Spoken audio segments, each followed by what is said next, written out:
ਭਾਈ ਇਮਰਾਨ ਇਨਸਾਨੀ ਡਿਮਾਂਡ ਔਰ ਸਰਦੀ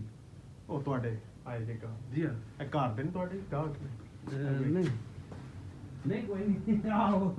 ਅੱਛਾ ਤੇ ਅਸਲ ਮੈਂ ਉਧਰ ਟੁਰ ਗਏ ਹੋ ਕਿ ਇਹ ਕੀ ਵਜ੍ਹਾ ਕੀ ਨਹੀਂ ਕੀ ਕੁਛ ਹੈ ਤੇ ਨਹੀਂ ਲੈਣੀ ਯਕੀਨ ਉਹਨਾਂ ਨੇ ਕਰੋ ਨੁਕਸਾ ਟੈਟ ਹੋਵੇ ਹਾਂ ਹਾਂ ਤੇ ਉਮਰ ਚ ਕੱਖ ਨਹੀਂ ਰੱਖੀ ਇਹ ਅੱਛਾ, ਮੈਂ ਅੱਛਾ। ਤੁਹਾਨੂੰ ਲਿਖ ਕੇ ਦੇ ਸਕਦਾ ਕਿ ਪਾਵਰ ਹੋਵੇ ਤੇ ਡਿਮਾਂਡ ਹੈ ਤੁਹਾਨੂੰ ਲੈਣਾ ਹੈ ਸਰ ਜੀ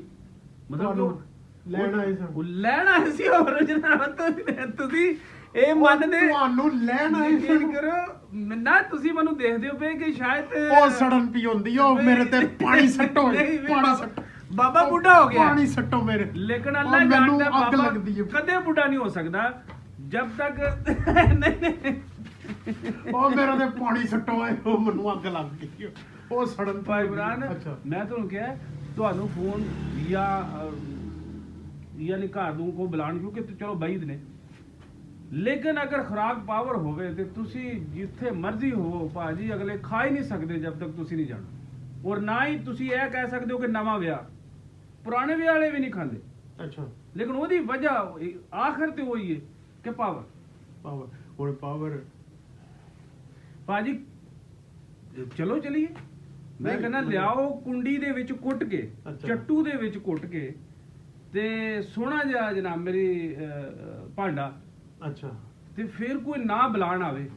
ਤੇ ਫਿਰ ਮੇਰੇ ਖਿਆਲ ਹੈ ਫਿਰ ਤੇ ਗਾਲਾਂ ਨੇ ਐ ਲੱਕ ਪੀੜ ਕਰਦਾ ਉਹਦੀ ਨਾ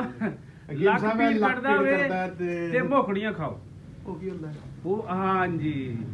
ਇਹ ਜਨਾਬ ਮੇਰੀ ਉਹ ਲੋਕ ਨੇ ਇਹ ਭਾਈ ਹੋਰੀ ਜਿਹੜੇ ਕਹਿੰਦੇ ਨੇ ਮੈਂ ਹਰ ਚੀਜ਼ ਜਾਣਨਾ ਲੇਕਿਨ ਮੋਕੜੀਆਂ ਨਹੀਂ ਜਾਣਦੇ ਤੇ ਸਮਝ ਲਓ ਤੁਸੀਂ ਕੱਖ ਨਹੀਂ ਜਾਣਦੇ ਮੋਕੜੀਆਂ ਕੰਡੇ ਲੱਗੇ ਹੁੰਦੇ ਨੇ ਉਹ ਛੋਟੀਆਂ ਛੋਟੀਆਂ ਹੁੰਦੀਆਂ ਨੇ ਭਾਖੜਾ ਔਰ ਜਿਹਨੂੰ ਕੋੜੀਆਂ ਕਹਿੰਦੇ ਹੁੰਦੀਆਂ ਨੇ ਨਹੀਂ ਭਾਖੜਾ ਕੋਈ ਹੋਰ ਚੀਜ਼ ਹੈ ਇਹ ਮੋਕੜੀਆਂ ਹੁੰਦੀਆਂ ਨੇ ਔਰ ਕਣਸੀਏ ਲਾਜ਼ਮੀ ਹੋਣਦੀਆਂ ਔਰ 100% ਹੋਣ ਤੁਸੀਂ ਮੈਨੂੰ ਦੱਸੋ ਮੈਨੂੰ ਉਹ ਪੰਸਾਰੀ ਦੀ ਦੁਕਾਨ ਤੋਂ ਲੱਭ ਜਾਂਦੀ ਨਹੀਂ ਹੈ? ਪੰਸਾਰੀ ਵਾਲੀ ਨਹੀਂ ਆਂਦੇ ਇਹ ਬਿਲਕੁਲ ਇਹਨਾਂ ਦਾ ਬੂਟਾ ਭਾਖੜੇ ਦੀ ਤਰ੍ਹਾਂ ਹੀ ਥੱਲੇ ਹੁੰਦਾ ਜ਼ਮੀਨ ਤੇ ਔਕੜੇ। ਖੂਬ ਕੰਡੇ ਹੁੰਦੇ ਨੇ ਓਕੇ। ਤੇ ਗੋਲ ਗੋਲ ਬੇਰਾਂ ਦੀ ਤਰ੍ਹਾਂ ਲੱਗੇ ਹੁੰਦੇ ਨੇ ਅੱਛਾ ਬੇਰ ਨਹੀਂ ਜਿਸ ਤਰ੍ਹਾਂ ਹੁੰਦੇ ਜਿੱਡੇ ਜਿੱਡੇ ਬੇਰ ਹੁੰਦੇ ਨਾ ਗੋਲ ਉੱਡੇ ਉੱਡੇ ਹੁੰਦੇ ਉਹਨੂੰ ਕਹਿੰਦੇ ਨੇ ਮੋਕੜੀਆਂ ਤੇ ਉਹ ਕਿਸ ਲਿਆ ਤਰ੍ਹਾਂ ਕੇ ਉਹਨੂੰ ਵਾਲਾ ਦਵਾਓ ਹਾਂ ਖੂਬ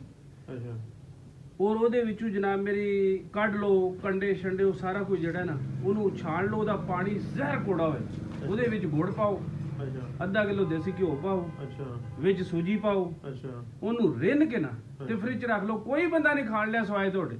ਅੱਛਾ ਤੇ ਇਹ ਸਰਦੀਆਂ ਕੇ ਮੈਂ ਕਹਿੰਦਾ ਅਗਲੀਆਂ ਸਰਦੀਆਂ ਤਾੜੀ ਕੱਢ ਕੜਾ ਕੇ ਸੜ ਓਏ ਹੋਏ ਐਡੀ ਜਨਾਬ ਮੇਰੀ ਲਾਜਵਾਬ ਤੇ ਉਹ ਜਿਹੜਾ